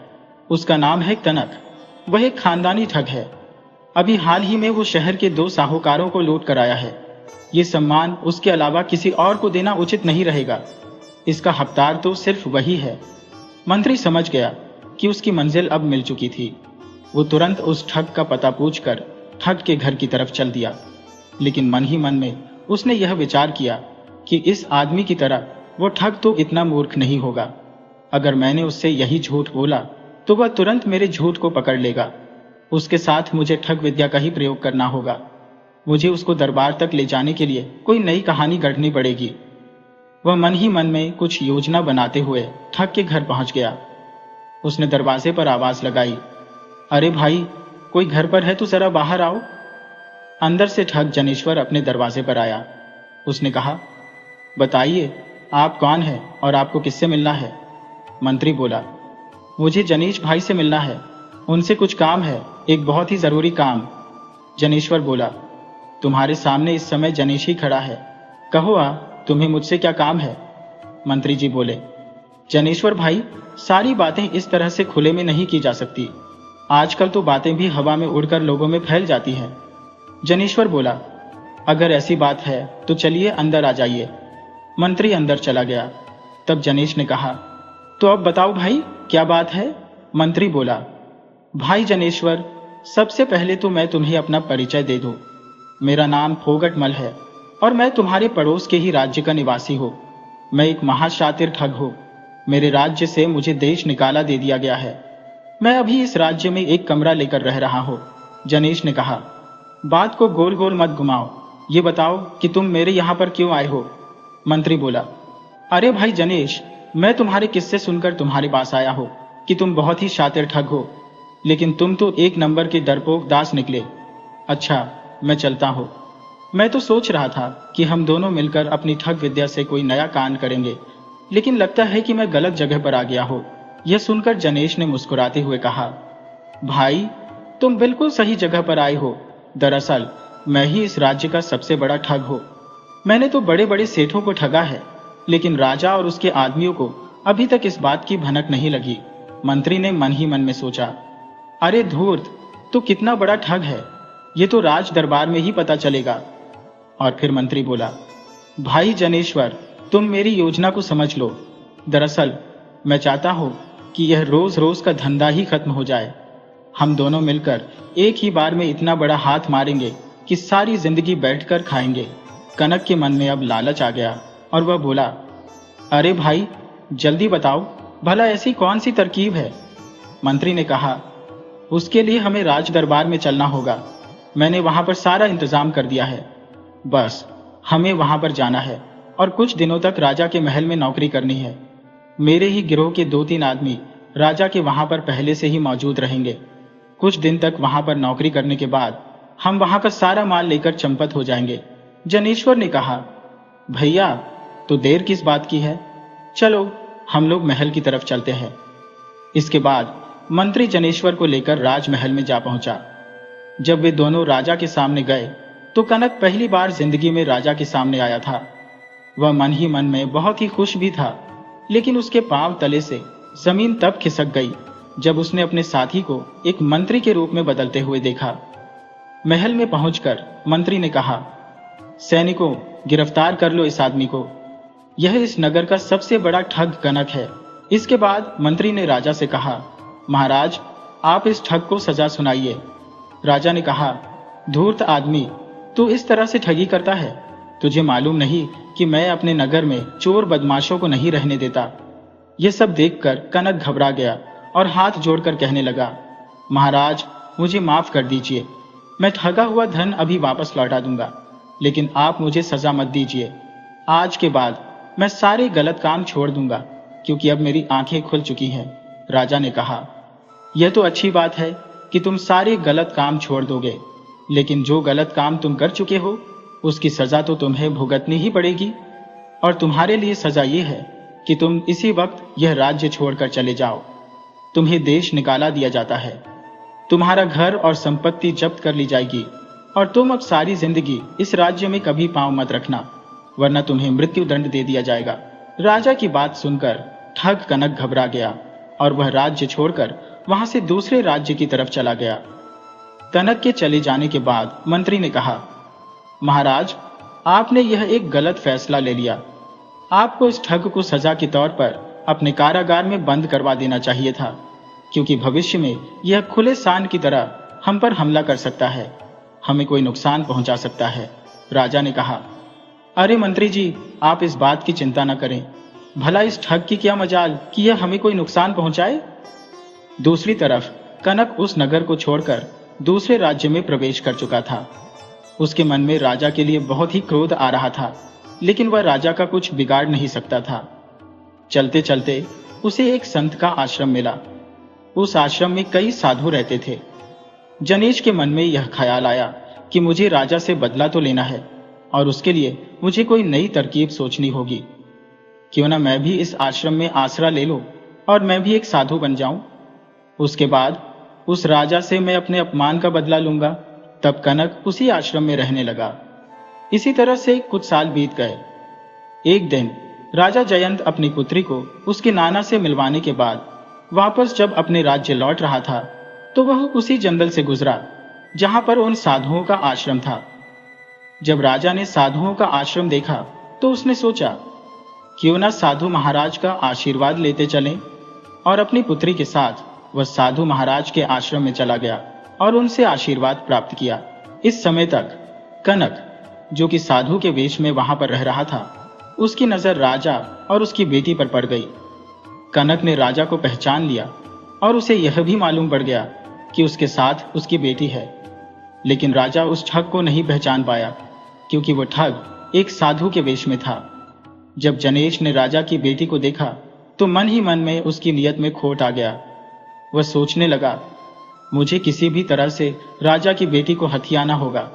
इस तरह से मैं राजा से अपने अपमान का बदला भी ले लूंगा, और साथ ही इतनी सुंदर राजकुमारी भी मेरे कब्जे में आ जाएगी। राजा और उसकी पुत्री आशीर्वाद लेकर वापस लौट गए। समय का चक्र चला और पुत्र की लालसा में राजा ने बहुत सी कोशिशें की, साधु सन्यासियों के चक्कर लगाए, और इस दौरान कई ढोंगी लोगों ने भी राजा का फायदा उठाया, क्योंकि वे लोग जानते थे कि पुत्र को पाने की इच्छा में राजा अंधविश्वासी हो चुका है। किस्मत ने राजा का साथ दिया और इस दौरान रानी ने 2 जुड़वा पुत्रों को जन्म दिया। कुछ समय और बीता। अब राजकुमारी जवान हो चुकी थी और उसके दोनों भाई अब 10-10 वर्ष के हो चुके थे। तब एक दिन रानी ने राजा से कहा, महाराज, हमारी बेटी अब बड़ी हो चुकी है। आपको चाहिए कि उसके विवाह के योग्य कोई सुंदर सा राजकुमार ढूंढकर उसकी शादी करवा दीजिए। आपके तो बहुत सारे राजा मित्र हैं, आप ही एकमात्र ऐसे राजा हो जिसकी पड़ोस के किसी भी राजा से कोई दुश्मनी नहीं है। इसीलिए आप जल्दी ही इस शुभ कार्य को पूरा कीजिए। राजा ने कहा, रानी, आपकी बात पर जल्दी ही मैं गंभीरता से विचार करूंगा। अब तक तो हम अपनी बेटी को बच्चे ही समझ रहे थे, लेकिन आप एक माँ हैं, भला आपसे ज्यादा राजकुमारी को कौन समझ सकता है। अब मैं किसी प्रकार पंडित से राजकुमारी की जन्म कुंडली दिखाऊंगा, ताकि विवाह के बाद राजकुमारी को कोई परेशानी ना हो। दूसरी तरफ जनेश्वर को आश्रम में रहते हुए काफी समय बीत चुका था और उसके अंदर राजा के प्रति बदले की भावना और भी ज्यादा बढ़ गई थी। अब वह एक साधु का वेश बना चुका था, लेकिन अंदर ही अंदर से उसका मन पहले की ही तरह था। वह हमेशा राजा को नुकसान पहुंचाने के बारे में सोचता रहता। उसने अपने मन में एक योजना बनाई कि किस प्रकार से वह राजकुमारी को हथियाएगा और राजा से अपने अपमान का बदला लेगा। उसने निश्चय कर लिया था कि वह एक साधु के वेश में राजा के महल में जाएगा। जनेश ने अगले ही दिन हिम्मत जुटाई और वह राजा के महल की तरफ चल दिया। मन ही मन में उसके अंदर यह भय भी था कि कहीं राजा उसे पहचान ना ले, क्योंकि कई वर्षों पहले राजा उसे देश निकालने की सजा दे चुका था। और अब वह एक बार फिर से राजमहल में पहुंचा। ठग, जो कि साधु के वेश में था, राजमहल में पहुंचा तो एक तेजस्वी संत लग रहा था। राजा ने जब देखा कि एक बहुत ही पहुंचे हुए महात्मा जी राज दरबार में पधारे हैं, तो उसने सोचा, यह अवश्य ही मुझसे कोई याचना करने के लिए आए होंगे। चलो, यह भी अच्छा हुआ, क्योंकि मुझे भी किसी अच्छे विद्वान महात्मा की आवश्यकता थी, जो कि राजकुमारी की जन्म कुंडली को देख सके और उसका भविष्य बता सके। ऐसा सुनहरा मौका बार बार तो आएगा नहीं। राजा ने साधु के वेश में आए हुए जनेश का स्वागत किया और उनसे कहने लगा, महात्मा जी, आप तो कोई बहुत ही पहुंचे हुए तेजस्वी संत लगते हैं। कृपया बताइए कि आप कहाँ रहते हैं। जनेश ने कहा, महाराज, संत महात्माओं का कोई ठोर ठिकाना नहीं होता। अच्छा लगा तो आपके बगीचे में भी समाधि लग सकती है, नहीं तो फिर जंगल में पहुंच जाएंगे। न तो हम किसी राज्य के हैं और ना ही हमारा कोई स्थायी राजा है। हम जिस राज्य में रहते हैं, जिस राज्य का अन्न जल ग्रहण करते हैं, वह राज्य हमारा हो जाता है। इस समय हम आपके महल में हैं, तो समझ लीजिए हम आपके राज्य के हैं। राजा उसकी बातों से बड़ा ही प्रभावित हुआ और बोला, सचमुच आप तो एक बहुत ही पहुंचे हुए महात्मा हैं। मेरी आपसे प्रार्थना है कि आप मेरी बेटी राजकुमारी की कुंडली देखकर उसका भविष्य बताइए। साधु बोला, महाराज, मैं तो सिर्फ राजकुमारी का चेहरा देखकर ही उसका भविष्य बता सकता हूँ। आप अपनी राजकुमारी को बुलवा लीजिए, क्योंकि बात यह है कि मैं ज्यादा देर तक एक जगह पर नहीं ठहरता। ठग मन ही मन में यह सोच रहा था कि मैं जिस काम के लिए आया था वह तो अपने आप ही पूरा हो रहा है। राजा ने उसी समय एक दासी को भेजकर राजकुमारी को दरबार में आने का आदेश दिया। दासी ने जाकर राजकुमारी को बताया कि महाराज ने आपको दरबार में बुलाया है, तो उसे हैरानी हुई कि आखिर पिताजी को मुझसे ऐसा कौन सा काम आन पड़ा। और फिर राजकुमारी तुरंत ही राजा के सामने पहुंच गई। राजा ने साधु से कहा, लीजिए महात्मा जी, हमारी राजकुमारी आ गई। अब आप इनका भविष्य देखकर बताइए। महात्मा बने हुए ठग ने राजकुमारी को आश्रम में देखा था, तभी से वह उस पर मोहित हो चुका था। लेकिन जब आज उसने राजकुमारी को अपने सामने देखा तो उसकी सुंदरता देखकर वह दंग रह गया। थोड़ी देर तक वह राजकुमारी के चेहरे को देखता रहा और उसके बाद वह राजा से बोला, महाराज, घोर अपशकुन, राजकुमारी का भविष्य तो बहुत ही बुरा है। यूं कहिए कि राजकुमारी आपके ऊपर मंडराती हुई एक विपत्ति है, और यह विपत्ति 7 दिन के बाद ही आप पर आने वाली है। 7 दिन के बाद आपकी मृत्यु हो जाएगी और उसके 7 दिन के बाद आपकी रानी मर जाएगी, और ठीक उसके 7 दिन के बाद आपके दोनों जुड़वा बेटे मर जाएंगे। अगर कोई बचेगा तो बस यह कुल घात नहीं। राजा बोला, महात्मा जी, यह आप कैसी बातें कर रहे हैं? मेरी राजकुमारी भला ऐसी कैसे हो सकती है? साधु ने कहा, महाराज, मैंने जो कुछ भी कहा है वह इसका भविष्य देखकर कहा है, और आप तो जानते ही हैं कि संत का वचन कभी मिथ्या नहीं होता। संत कभी झूठ नहीं बोलते, क्योंकि झूठ बोलने से मेरा कोई फायदा या नुकसान तो होने वाला है नहीं। आप ये बताइए, क्या ये बात सच नहीं कि राजकुमारी के जन्म के बाद कई सालों तक आपको पुत्र से वंचित रहना पड़ा? असल में आपको कई वर्षों पहले ही पुत्र की प्राप्ति हो जाती, लेकिन इस राजकुमारी के दुर्भाग्य के कारण आपको इतने सालों तक पुत्र प्राप्ति से वंचित रहना पड़ा, और अब इसकी बुरी छाया के कारण आपके कुल का सर्वनाश हो जाएगा। आप इसे एक पुत्री की नजर से देख रहे हैं। अगर आप अपनी अंतरात्मा से पूछेंगे तो आपको सच्चाई पता लग जाएगी। राजा जयंत अंधविश्वासी तो था ही। उसे लगा कि महात्मा जी बिल्कुल ठीक बोल रहे हैं। वह भयभीत हो गया, और जब उसने भय की दृष्टि से अपनी बेटी को देखा तो उसे राजकुमारी के रूप में अपनी मौत नजर आने लगी। उसे लगा कि राजकुमारी सच में उसकी मृत्यु का कारण बनेगी, जबकि राजकुमारी अब कोई छोटी बच्ची नहीं थी, उसने ठग की नजर को भांप लिया था। वह समझ चुकी थी कि यह आदमी कोई महात्मा नहीं है, ये जरूर कोई ढोंगी है और इसकी मुझ पर बुरी नजर है। किसी भी तरह से छल करके यह मुझे पाना चाहता है। वह राजा से कहने लगी, पिताजी, यह आदमी कोई साधु महात्मा नहीं है। आप इसकी बातों पर बिल्कुल भी विश्वास न कीजिए। आप चाहें तो मेरा भविष्य किसी और महात्मा जी से दिखा सकते हैं। राजा ने कहा, राजकुमारी, ये महात्मा जी झूठ नहीं बोलते, बल्कि ये तो बिल्कुल सच बोल रहे हैं। उसके बाद राजा ने महात्मा से कहा, महात्मा जी, आप मुझे इस मुसीबत से छुटकारा पाने का कोई उपाय बताइए। जनीश ने राजा से कहा, महाराज, आपके पास अब बस एक ही रास्ता है और वह यह है कि राजकुमारी की हत्या कर दी जाए। परंतु यदि आपने अपनी पुत्री की हत्या की तो आपको पुत्री हत्या का पाप लगेगा और इसके लिए आपको नरक में जाना पड़ेगा। राजा ने कहा, नहीं महात्मा जी, मैं अपने हाथों से राजकुमारी की हत्या नहीं करना चाहता। आप कोई ऐसा उपाय बताइए जिससे सांप भी मर जाए और लाठी भी न टूटे। तब साधु ने कहा, महाराज, आप एक बड़े से लकड़ी के संदूक में राजकुमारी को बंद करके नदी में बहा दीजिए। यह बहते हुए किसी दूसरे राज्य में चली जाएगी। वहां पर वह संदूक जिसके भी हाथ लगेगा और संदूक में से राजकुमारी को बाहर निकालेगा तो यह मुसीबत उसके सिर चली जाएगी। मेरी मानिए तो यह शुभ कार्य आप आज ही कर डालिए। अब आपको तो पता है कि मैं एक जगह पर ज्यादा देर तक नहीं रुकता। अभी मैं चलता हूं, फिर कभी आपसे मिलूंगा। इतना कहकर महात्मा बना हुआ वह ठग वहां से चला गया। अब वह अपने मकसद में बहुत हद तक कामयाब हो चुका था। उसे पूरा विश्वास था कि राजा कुछ ही देर में राजकुमारी को संदूक में बंद करके नदी में बहा देगा। वह सोचने लगा, मुझे अब नदी के किनारे किनारे 4-5 मील दूर जाकर बैठना चाहिए। जब वह बहता हुआ संदूक मेरे पास आएगा तो मैं उसे निकाल लूंगा और फिर उसे उठाकर मैं अपने घर ले जाऊंगा। इस तरह से राजकुमारी हमेशा के लिए मेरी हो जाएगी। इस तरह के ख्याली पुलाव बनाते हुए वह ठग आगे चलने लगा। इधर राजकुमारी राजा से अपनी जान बख्श देने की दुहाई दे रही थी। उसने रानी से भी बहुत विनती की, मैं कोई मुसीबत नहीं हूं, मैं तो आपकी बेटी हूं। परंतु राजा और रानी ने राजकुमारी की कोई बात नहीं सुनी और अपनी जान बचाने के लिए राजकुमारी को एक बड़े से संदूक में बंद करवा के नगर के पास ही एक नदी में बहा दिया। राजा ने अपने एक जासूस को भी उस बक्से के पीछे लगा दिया कि जाकर देखो कि इस संदूक को कौन पाएगा और यह मुसीबत हमारे राज्य में रह जाएगी या फिर किसी दूसरे राज्य में। इधर वह संदूक नदी में बहता हुआ आगे आगे जा रहा था। वो गुप्तचर भी छिप छिपाते उस संदूक का पीछा कर रहा था।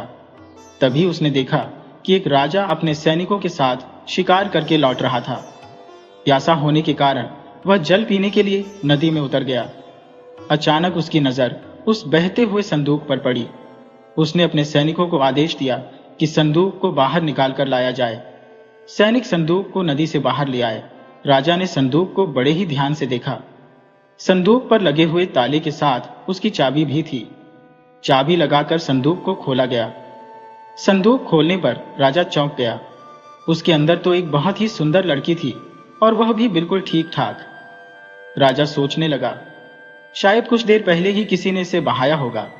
राजा ने राजकुमारी को संदूक से बाहर निकाला और उससे पूछा, तुम कौन हो और तुम्हें किस अपराध के दंड के कारण इस संदूक में बंद करके बहा दिया गया है? राजकुमारी बोली, राजा, मेरी पिछली जिंदगी के बारे में जानकर आप क्या करेंगे? हाँ, मैं आपको इतनी बात बता सकती हूँ कि मैं कोई कलंकिनी नहीं हूँ। मैंने ऐसा कोई भी अपराध नहीं किया जिसके लिए मुझे सजा दी जा सके। लेकिन मेरा अपराध सिर्फ इतना है कि मैं एक अंधविश्वासी माता पिता के घर में पैदा हुई। मेरे माता पिता को एक ढोंगी साधु ने यह कह दिया था कि मैं उनके लिए विपत्ति हूं। बस मेरे माता पिता ने बिना सोचे समझे मुझे इस संदूक में बंद करवा दिया। यह तो अच्छा हुआ कि यह संदूक आपके हाथ लग गया, वरना वह साधु भी इसी नदी के किनारे पर कहीं आसपास ही इस संदूक का इंतजार कर रहा होगा। राजा ने कहा, तुम्हारी कहानी तो बड़ी ही विचित्र है, परंतु तुम निराश मत होना। नियति ने तुम्हें मेरी रानी बनाने के लिए भेजा है, क्योंकि मेरे गुरु ने मुझे बताया था कि जब मुझे इस तरह से नदी के किनारे पर कोई लड़की मिलेगी तो वही मेरी पत्नी बनेगी और वह मेरे राज्य के लिए बहुत ही भाग्यशाली होगी। तो हे सुंदर राजकुमारी, मैं तुम्हारे सामने यह प्रार्थना करता हूँ कि क्या तुम मेरी पत्नी बनना स्वीकार करोगी? राजकुमारी बोली, हे राजन, आप यह प्रार्थना करके मुझे शर्मिंदा कर रही है, क्योंकि मुझे इस संदूक से बाहर निकालकर आपने मेरे प्राणों की रक्षा की है। मेरा तो रोम रोम अब आपका हो चुका है। आप तो सिर्फ आदेश कीजिए, मैं आपका हर आदेश मानने को तैयार हूं। अगर आप मुझे अपनी रानी बनाना चाहते हैं तो मुझसे ज्यादा सौभाग्यशाली भला कौन दूसरी होगी। आपका हर फैसला मुझे मंजूर है, परंतु इससे पहले मैं यह चाहती हूं कि उस ढोंगी साधु को भी दंड मिलना चाहिए। राजा ने कहा, हाँ राजकुमारी, उस ढोंगी साधु को भी दंड अवश्य मिलेगा। मैंने जंगल में शिकार करते हुए एक भालू को पकड़ा है जिसे पिंजरे में बंद रखा गया है। अब उसे पिंजरे की जरूरत नहीं है, बल्कि उसे तो संदूक की जरूरत है। राजा ने उस भालू को बड़े संदूक में बंद कर दिया और फिर पानी में बहा दिया। राजा राजकुमारी को साथ लेकर अपने नगर को चला गया। इधर वो जासूस जो संदूक का पीछा कर रहा था, उसने देखा कि संदूक बहता हुआ आगे जाने लगा, और बहते बहते जब वह साधु बने हुए ठग के पास पहुंचा तो ठग ने संदूक को पानी से बाहर निकाल लिया, और फिर उसने साधु की नकली दाढ़ी मूछ, भगवा वस्त्र, सब कुछ नदी में बहा दिया। अब वह एक साधारण मनुष्य की भांति दिख रहा था। उसने संदूक को किसी तरह से उठाया और अपने घर की तरफ चल दिया। वह संदूक उठाए घर की तरफ चला जा रहा था। उस समय आधी रात हो चुकी थी। वह मन ही मन में सोच रहा था कि अब तो राजकुमारी मेरे कब्जे में आ गई। जब वह अपने घर पहुंचा तो उसने संदूक को एक कमरे में बंद किया। दूसरी तरफ वह जासूस अभी तक उसका पीछा कर रहा था। वह कमरे के अंदर तो नहीं जा सकता था, लेकिन अंजाम तो वह जानता था कि अब आगे क्या होने वाला है। वह सोच रहा था कि यह ठग जिसे राजकुमारी समझकर लाया है, उस संदूक के अंदर तो एक भालू बंद है, और यह भालू आज उस ठग को अच्छा सबक सिखाएगा। ऐसे ढोंगी के साथ यही होना चाहिए। इधर जब जनेश ने जल्दी से संदूक का ताला खोला तो वो भालू, जो कि काफी समय से गुस्से में संदूक के अंदर बैठा हुआ था, संदूक से बाहर आ गया। जैसे ही वह संदूक से बाहर आया तो वह ठग पर टूट पड़ा और उसे नोच नोच कर खाने लगा। ठग सोच रहा था कि राजा ने उसके साथ छल किया है, लेकिन जब उसकी सांसें टूटने लगी तो उसे ख्याल आया कि गलती तो मेरी ही थी। जिंदगी भर मैंने लोगों के साथ धोखा किया, आज उसी की सजा मुझे मिल रही है। थोड़ी ही देर के बाद भालू ने जनेश को मार दिया और फिर दरवाजे की कुंडी खोलकर वह जंगल को चला गया। जब वह जासूस अगले दिन राजा के पास पहुंचा तो उसने अपनी आंखों से देखा हुआ सारा हाल राजा को कह सुनाया कि महाराज, वह जो महात्मा जी आपके पास आए थे वह कोई महात्मा नहीं, बल्कि एक ढोंगी साधु था जो कि राजकुमारी को पाना चाहता था, और उस ढोंगी की बात मानकर आपने राजकुमारी को संदूक में बंद करके पानी में बहा दिया। इसके बाद उस जासूस ने सारी बातें विस्तार से महाराज को बता दी। सारी सच्चाई जानकर राजा को अपने आप पर बहुत ही क्रोध आ रहा था, साथ ही साथ वह अपने कर्मों पर शर्मिंदा भी था। कुछ दिन के बाद वह अपनी बेटी के ससुराल गया और अपनी बेटी से माफी मांगने लगा, लेकिन राजकुमारी ने तो उसे पहचानने से भी इनकार कर दिया। निराश होकर राजा वापस अपने राज्य लौट आया। अब वह पश्चाताप की आग में जल रहा था और फिर धीरे धीरे वह बीमार रहने लगा। जब राजकुमारी को पता लगा कि उसके पिता पश्चाताप की अग्नि में जल रहे हैं तो वह उनसे मिलने के लिए आ गई। वह अपने पिता से मिलने के लिए आई और उसने अपने पिता को माफ कर दिया। तो दोस्तों, मुझे पूरी उम्मीद है कि आपको यह कहानी बहुत ही पसंद आई होगी। तो इसी तरह की कहानियां देखने के लिए आप चैनल को सब्सक्राइब कर लीजिए, वीडियो को लाइक कीजिए और साथ ही अपने अच्छे कमेंट करना बिल्कुल मत भूलिए।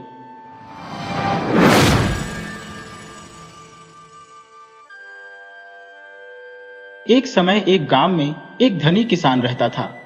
उसके 3 पुत्र थे, विजय सिपाही, तारा वणिक, सुमंत मूर्ख। गूंगी बहरी मनोरमा नाम की एक कुंवारी कन्या भी थी। विजय तो जाकर किसी राजा की सेना में भर्ती हो गया। तारा ने किसी प्रसिद्ध नगर में सौदागरी की कोठी खोल ली। मूर्ख समुंत और मनोरमा माता पिता के पास रहकर खेती का काम करने लगे। विजय ने सेना में ऊंची पदवी प्राप्त करके एक इलाका मोल ले लिया और एक मालदार पुरुष की कन्या से विवाह कर लिया। उसकी आमदनी का कुछ ठिकाना न था, परंतु फिर भी कुछ न बचता था। विजय एक समय इलाके पर पहुंचकर किसानों से बटाई मांगने लगा। किसान बोले, कि महाराज, हमारे पास न बैल है, न हल, न बीज, बटाई कहाँ से दें? पहले ये सामग्री जमा कर दो, फिर आपको इलाके से बहुत अच्छी आमदनी होने लगेगी। यह सुनकर विजय अपने पिता के पास पहुंचा और बोला, पिताजी, इतना धनी होने पर भी आपने मेरी कुछ सहायता नहीं की। मैंने सेना में काम किया और राजा को प्रसन्न कर एक इलाका मोल लिया। उसके बंधन के लिए धन की जरूरत है। मैं तीसरे भाग का हिस्सेदार हूं, इसलिए मेरा भाग मुझे दे दीजिए कि अपना इलाका ठीक करूं। पिता, भला मैं पूछता हूं कि तुमने नौकरी पर रहते हुए कभी कुछ घन भी भेजा? सब काम सुमंत करता है। मेरी समझ में तुम्हें तीसरा भाग देना सुमंत और मनोरमा के साथ अन्याय करना है।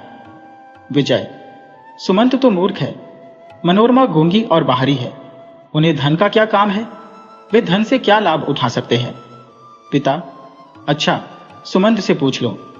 पिता के पूछने पर सुमंत ने प्रसन्नता पूर्वक यही कहा कि विजय को उसका तीसरा भाग दे देना चाहिए। विजय तीसरा भाग लेकर राजा के पास चला गया। तारा ने भी व्यापार में बहुत धन संचय करके एक धनी पुरुष की पुत्री से विवाह किया, परंतु धन की लालसा फिर भी बनी रही। वह भी पिता के पास आकर तीसरा भाग मांगने लगा। पिता, मैं तुम्हें एक कौड़ी भी देना नहीं चाहता।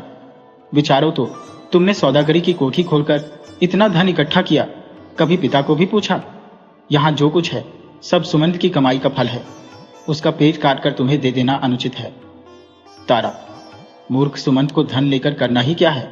आपके विचार में सुमंत जैसे मूर्ख से कोई भी पुरुष अपनी कन्या ब्याह देगा? कदापि नहीं। रही मनोरमा, वह गूंगी और बाहरी है। मैं सुमंत से पूछ लेता हूं कि वह क्या कहता है। तारा के पूछने पर सुमंत ने तीसरा भाग देना तुरंत स्वीकार कर लिया और तारा भी अपना भाग लेकर चंपत हुआ। सुमंत के पास जो कुछ सामान बच रहा, उसी से खेती का काम करके माता पिता की सेवा करने लगा। यह कौतुक देखकर अधर्म बड़ा दुखी हुआ कि भाइयों ने परिति सहित धन बांट लिया। जूती पैजार कुछ भी न हुई। 3 भूतों को बुलाकर कहने लगा, देखो, विजय, तारा, सुमंत 3 भाई हैं। धन बांटते समय उन्हें आपस में झगड़ा करना उचित था, परंतु मूर्ख सुमंत ने सब काम बिगाड़ डाला। उसी की मूर्ता से तीनों भाई आनंद से जीवन व्यतीत कर रहे हैं। तुम जाओ और एक एक के पीछे पड़कर ऐसा उत्पात मचाओ कि सब के सब आपस में लड़ मरे। देखना, बड़ी चतुराई से काम करना। तीनों भूतः धमारवतार, जो तीनों को आपस में लड़ा लड़ा कर मार न डाला तो हमारा नाम अधर्मराज के भूत ही नहीं। अधर्म, वाह वाह, शाबाश। जाओ, मगर जो बिना काम पूरा किए लौटे तो खाल खींच लूंगा। इतना समझ लो। तीनों भूत चलकर एक झील के किनारे बैठ गए और यह निश्चय किया कि कौन कौन किस किस भाई के पीछे लगे, और साथ ही नियम बांध दिया कि जिस भूत का कार्य पहले समाप्त हो जाए वह तुरंत दूसरे भूतों की सहायता करे। कुछ दिन पीछे वे तीनों फिर उसी झील पर जमा हुए और अपनी अपनी कथा कहने लगे। पहला, भाई साहब, मेरा काम तो बन गया। विजय भागकर पिता की शरण लेने के सिवाय अब और कुछ नहीं कर सकता। दूसरा, बताओ तो, उसे कैसे फांसा? पहला, मैंने विजय को इतना घमंडी बना दिया कि वह एक दिन राजा से कहने लगा कि महाराज, यदि आप मुझे सेनापति की पदवी पर नियत कर दें तो मैं आपको सारे जगत का चक्रवर्ती राजा बना दूं। राजा ने उसे तुरंत सेनापति बनाकर आज्ञा दी कि लंका के राजा को पराजित कर दो। बस फिर क्या था, लगी युद्ध की तैयारियां होने। लड़ाई छिड़ने से एक रात पहले मैंने विजय का सारा बारूद गीला कर दिया। उधर लंका के राजा के लिए घास के अनगिनत सिपाही बना दिए। दोनों सेनाओं के सम्मुख होने पर विजय के सिपाहियों ने घास के बने हुए अनंत योद्धाओं को देखा तो उनके छक्के छोड़ गए। विजय ने गोले फेंकने का हुक्म दिया। बारूद गीली हो ही चुकी थी, तोपें आग कहां से देती। फल यह हुआ कि विजय की सेना को भागना ही पड़ा। राजा ने क्रोध करके उसका बड़ा अपमान किया। उसका इलाका छिन गया। इस समय वह बंदी खाने में कैद है। बस केवल यह काम शेष रह गया कि उसे बंदी खाने से निकालकर उसको पिता के घर पहुंचा दूं। फिर छुट्टी है, जो चाहे उसकी सहायता के लिए तैयार हूं। दूसरा, मेरा कार्य भी सिद्ध हो गया है। तुम्हारी सहायता की कोई आवश्यकता नहीं। तारा को पहले तो मोटा करके आलसी बनाया, फिर इतना लोभी बना दिया कि वह संसार भर का माल ले लेकर कोठरी भरने लगा। उसकी खरीद अभी तक जारी है। उसका सब धन खर्च हो गया और अब उधार रुपया लेकर माल ले रहा है। 1 सप्ताह में उसका सब माल सत्यानाश कर दूंगा और तब उसे सिवाय पिता की शरण जाने के और कोई उपाय न रहेगा। तीसरा, भाई, हमारा हाल तो बड़ा पतला है। पहले मैंने सुमंत के पीने के पानी में पेट में दर्द उत्पन्न करने वाली बूटी मिलाई, फिर खेत में जाकर धरती को ऐसा कड़ा कर दिया कि उस पर हल न चल सके। मैं समझता था कि पीड़ा के कारण वह खेत बाहने न आएगा, परंतु वह तो बड़ा ही मुंह है। आया और हल चलाने लगा। हाय हाय करता जाता था, परंतु हल हाथ से न छोड़ता था। मैंने हल तोड़ दिया। वह घर जाकर दूसरा ले आया। मैंने धरती में घुसकर हल की आनी पकड़ ली। उसने ऐसा धक्का मारा कि मेरे हाथ कटते कटते बचे। उसने केवल एक टुकड़े के सिवाय बाकी सारा खेत बाह लिया है। यदि तुम मेरी सहायता न करोगे तो सारा खेल बिगड़ जाएगा, क्योंकि यदि वह इस प्रकार खेतों को बहाता और बोता रहा तो उसके भाई भूखे नहीं मर सकते। फिर बैर भाव किस भांति उत्पन्न हो सकता है। सुखपूर्वक उनका पालन पोषण करता रहेगा। पहला, कुछ चिंता नहीं, देखा जाएगा, घबराओ नहीं, कल अवश्य तुम्हारे पास आऊंगा। 3 सुमंत हल चला रहा था। अचानक पैर एक झाड़ी में फंस गया। उसे अचंभा हुआ कि खेत में तो कोई झाड़ी न थी, ये कहां से आई। बात यह थी कि भूत ने झाड़ी बनाकर सुमंत की टांग पकड़ ली थी। सुमंत ने हाथ डालकर झाड़ी को जड़ से उखाड़ डाला। देखा तो उसमें काले रंग का एक भूत बैठा हुआ है। सुमंता गला दबाकर बोला, दबाऊं गला? भूता, मुझे छोड़ दो, मुझसे जो कहोगे वही करूंगा। सुमंता, तुम क्या कर सकते हो? भूता, सब कुछ। सुमंता, मेरे पेट में दर्द हो रहा है, उसे अच्छा कर दो। भूता, बहुत अच्छा। भूत ने धरती में से 3 बूटियां लाकर एक बूटी सुमंत को खिला दी। दर्द बंद हो गया और दूसरी 2 बूटियां सुमंत को देकर बोला, जिसको एक बूटी खिला दोगे उसके सब रोग तत्काल दूर हो जाएंगे। अब मुझे जाने की आज्ञा दो, मैं फिर कभी ना आऊंगा। सुमंता, हाँ जाओ, परमात्मा तुम्हारा भला करे। परमात्मा का नाम सुनते ही भूत रसातल चला गया। केवल वहां एक छेद रह गया। सुमंत ने दूसरी 2 बूटियां पगड़ी में बांध ली और घर चला आया। देखा कि विजय और उसकी स्त्री आए हुए हैं। बड़ा प्रसन्न हुआ। विजय बोला, भाई सुमंत, जब तक मुझे नौकरी न मिले तुम हम दोनों को यहां रख सकते हो। सुमंता, क्यों नहीं, आपका घर है, आप आनंद से रहिए। भोजन करते समय विजय की सभ्य स्त्री पति से बोली कि सुमंत की शरीर से मुझे दुर्गंध आती है, इसे बाहर भेज दो। विजय, सुमंत, मेरी स्त्री कहती है कि तुम्हारे शरीर से दुर्गंध आती है, पास बैठा नहीं जाता, तुम बाहर जाकर भोजन कर लो। सुमंता, बहुत अच्छा, तुम्हें कष्ट ना हो। दूसरे दिन विजय वाला भूत खेत में आकर सुमंत वाले भूत को खोजने लगा। कहीं पता नहीं मिला। खेत के एक कोने पर छेद दिखाई दिया। भूत जान गया कि साथ ही काम आया और खेत जुत चुका। क्या हुआ, चरावर में चलकर इस मूर्ख को देखता हो। सुमंत के चरावर में पहुंचकर उसने इतना पानी छोड़ा कि सारी घास उसमें डूब गई। इतने में सुमंत वहां आकर हंसुए से घास काटने लगा। हंसुए का मुंह मुड़ गया, घास किसी तरह न कटती थी। सुमंत ने सोचा कि यहां वृथा समय गंवाने से क्या लाभ होगा, पहले हंसुआ तेज करना चाहिए। रहा काम, यह तो मेरा धर्म है। 1 सप्ताह क्यों न लग जाए, मैं घास काटे बिना यहां से चला जाऊं, मेरा नाम सुमंत नहीं। सुमंत घर जाकर हंसुआ ठीक कर लाया। भूत ने हंसुआ को पकड़ने का साहस किया, परंतु पकड़ न सका, क्योंकि सुमंत लगातार घास काटे जाता था। जब केवल घास का एक छोटा सा टुकड़ा शेष रह गया तो भूत भागकर उसमें जा छिपा। सुमंत कब रुकने वाला था, वह वहां पहुंचकर घास काटने लगा। भूत वहां से भागा। भागते समय उसकी पूंछ कट गई। भूत ने विचारा कि चलो जई के खेतों में चलें, देखें जई कैसे काटता है। वहां जाकर देखा तो जई कटी पड़ी है। भूत ने विचार किया कि यह मूर्ख बड़ा चांडाल है, दिन निकलने नहीं दिया, रात रात में सारी जई काट डाली। ये दुष्ट तो रात को भी काम में लगा रहता है। अच्छा, खलिहान में चलकर इसका भूसा सड़ाता हूं। भूत भागकर चरी में छिप गया। सुमंत गाड़ी लेकर चरी लादने के लिए खलिहान में पहुंचा। एक एक पूली उठाकर गाड़ी में रखने लगा कि एक पूला में से भूत निकल पड़ा। सुमंता, अरे दुष्ट, तू फिर आया? भूता, मैं दूसरा हूं, पहला मेरा भाई था। सुमंता, कोई हो, अब जाने न पाओगे। भूता, कृपा करके मुझे छोड़ दीजिए, आप जो आज्ञा दें वही करने को तैयार हूं। सुमंता, तुम क्या कर सकते हो? भूता, मैं भूसे के सिपाही बना सकता हूं। सुमंता, सिपाही क्या काम देते हैं? भूता, तुम उनसे जो चाहो सो काम करा सकते हो। सुमंता, वे गाना गा सकते हैं। भूता, क्यों नहीं। सुमंता, अच्छा बनाओ। भूता, तुम चरी के पूले लेकर यह मंत्र पार आरो। हे पूले, मेरी आज्ञा से सिपाही बन जा और फिर पूले को धरती पर मारो।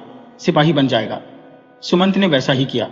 पुलिस सिपाही बनने लगे, यहां तक कि पूरी पलटन बन गई और मरु बाजा बजने लगा।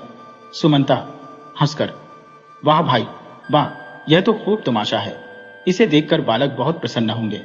भूता, आज्ञा है, अब जाऊं? सुमंता, नहीं, अभी मुझे फिर पुली बना देने का मंत्र भी सिखा दो, नहीं तो ये हमारा सारा अनाज ही चट कर जाएंगे। भूत, बस यह मंत्र पार आरो। हे सिपाही, मेरे सेवक, मेरी आज्ञा से फिर पुले बन जाओ, तब यह सब फिर पुले बन जाएंगे। सुमंत ने मंत्र पिया रारा, सबके सब पुले बन गए। भूता, अब जाऊं? आज्ञा है। सुमंता, हाँ जाओ, भगवान तुम पर दया करे। भगवान का नाम सुनते ही भूत धरती में समा गया। पहले की भांति एक छेद शेष रह गया। सुमंत जब घर लौटा तो देखा कि स्त्री सहित मंझला भाई तारा आया हुआ है। वह सुमंत से बोला, भाई सुमंत, लहनेदारों के डर से भागकर तुम्हारे पास आए हैं।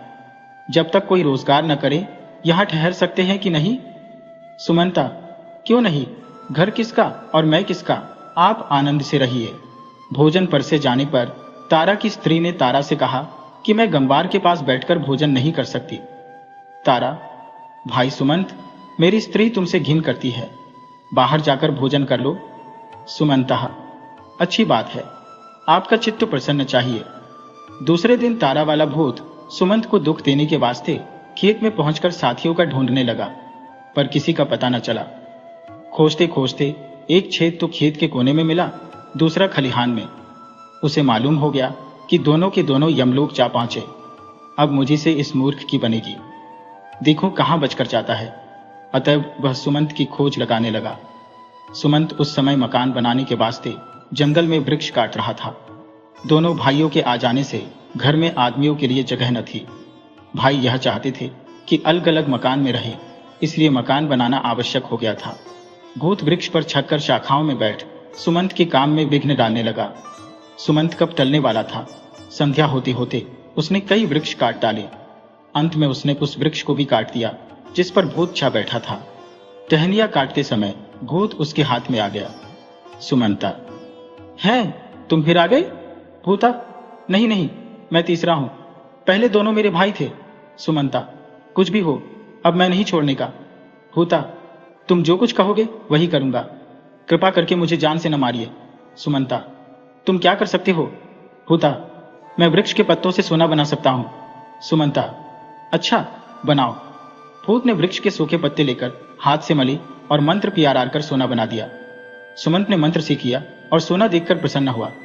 सुमंता, भाई भूत, इसका रंग तो बड़ा सुंदर है, बालकों के खिलौने इसके अच्छे बन सकते हैं। भूता, अब आज्ञा है, जाओ। सुमंता, जाओ, परमेश्वर तुम पर अनुग्रह करे। परमेश्वर का नाम सुनते ही यह भूत भी भूमि में समा गया। केवल छेद ही छेद बाकी रह गया। घर बनाकर तीनों भाई सुखपूर्वक जीवन व्यतीत करने लगे। जन्माष्टमी के त्योहार पर सुमंत ने भाइयों को भोजन करने को न्योता भेजा। उन्होंने उत्तर दिया कि हम गवारों के साथ परिति भोजन नहीं कर सकते। सुमंत ने इस पर कुछ बुरा नहीं माना। गांव के स्त्री पुरुष, बालक और बालिकाओं को एकत्र करके भोजन करने लगा। भोजन करने के उपरांत सुमंत बोला, क्यों भाई मित्रों, एक तमाशा दिखलाऊं? सब, हाँ दिखालाइए। सुमंत ने सूखे पत्ते लेकर सोने का एक टोकरा भर दिया और लोगों की ओर फेंकने लगा। किसान लोग सोने के टुकड़े लूटने लगे। आपस में इतना धक्कम धक्का हुआ कि एक बेचारी बोही कुचल गई। सुमंत ने सबको धिक्कार कर कहा, तुम लोगों ने बोही माता को क्यों कुचल दिया? शांत हो जाओ तो और सोना दो। यह कहकर टोकरी का सब सोना लुटा दिया।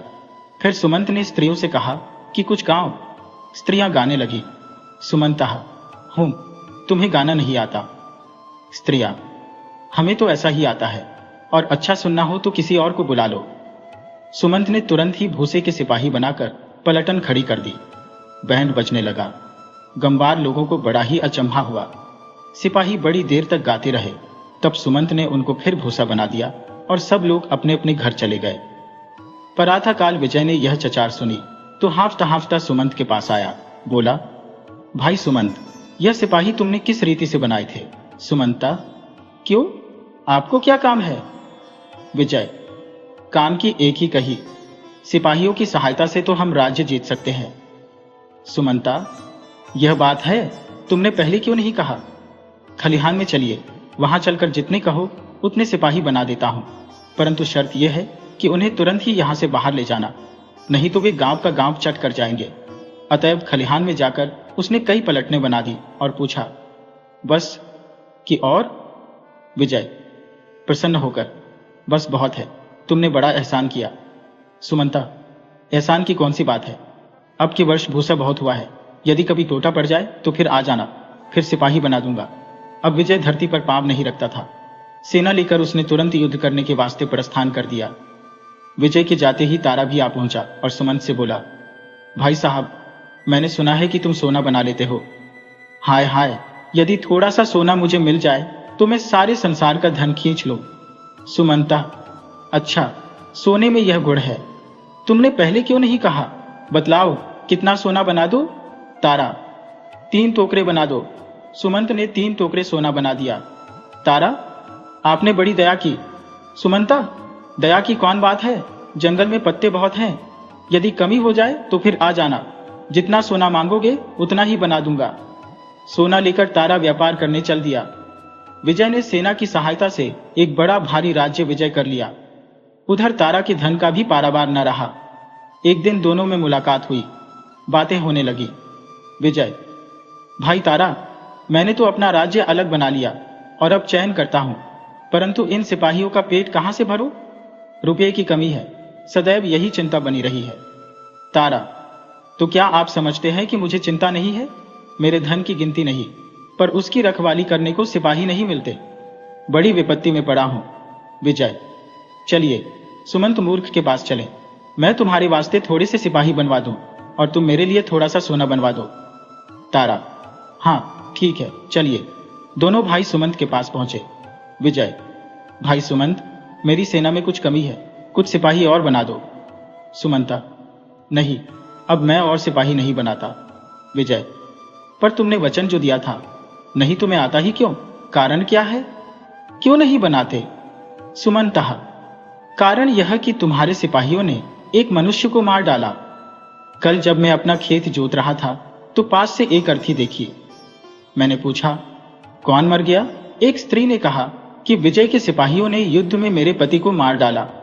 मैं तो आज तक केवल यह समझता था कि सिपाही बैंड बजाया करते हैं, परंतु वे तो मनुष्य की जान मारने लगे।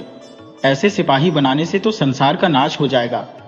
तारा, अच्छा, यदि सिपाही नहीं बनाते तो मेरे लिए सोना तो थोड़ा सा और बना दो, तुमने वचन दिया था कि कमी हो जाने पर फिर बना दूंगा। सुमंता, हाँ, वचन तो दिया था, पर मैं अब सोना भी न बनाऊंगा। तारा, क्यों? सुमंता, इसलिए कि तुम्हारे सोने ने बसंत की लड़की से उसकी गाय छीन ली। तारा, यह कैसे? सुमंता, बसंत की पुत्री के पास एक गाय थी, बालक उसका दूध पीते थे। कल वे बालक मेरे पास दूध मांगने आए। मैंने पूछा कि तुम्हारी गाय कहाँ गई, तो कहने लगे कि तारा का एक सेवक आकर 3 टुकड़े सोने के देकर हमारी गाय ले गया। मैं तो यह जानता था कि सोना बनवा बनवाकर तुम बालकों को बहलाया करोगे, परंतु तुमने तो उनकी गाय ही छीन ली। बस, सोना अब नहीं बन सकता। दोनों भाई निराश होकर लौट पड़े। राह में यह समझौता हुआ कि विजय तारा को कुछ सिपाही दे दे और तारा विजय को कुछ सोना। कुछ दिन बाद धन के बल से तारा ने भी एक राज्य मोल ले लिया और दोनों भाई राजा बनकर आनंद करने लगे। सुमंत गूंगी बहन के सहित खेती का काम करते हुए अपने माता पिता की सेवा करने लगा। एक दिन उसकी कुतिया बीमार हो गई। उसने तत्काल पहले भूत की दी हुई बूटी उसे खिला दी। वह निरोग होकर खेलने कूदने लगी। यह हाल देखकर माता पिता ने इसका ब्यौरा पूछा। सुमंत ने कहा कि मुझे एक भूत ने 2 बूटियां दी थी, वह सब प्रकार के रोगों को दूर कर सकती है। उनमें से एक बूटी मैंने कुतिया को खिला दी। उसी समय दैव गति से वहां के राजा की कन्या बीमार हो गई। राजा ने यह डोंडी पिटवाई थी कि जो पुरुष मेरी कन्या को अच्छा कर देगा उसके साथ उसका विवाह कर दिया जाएगा।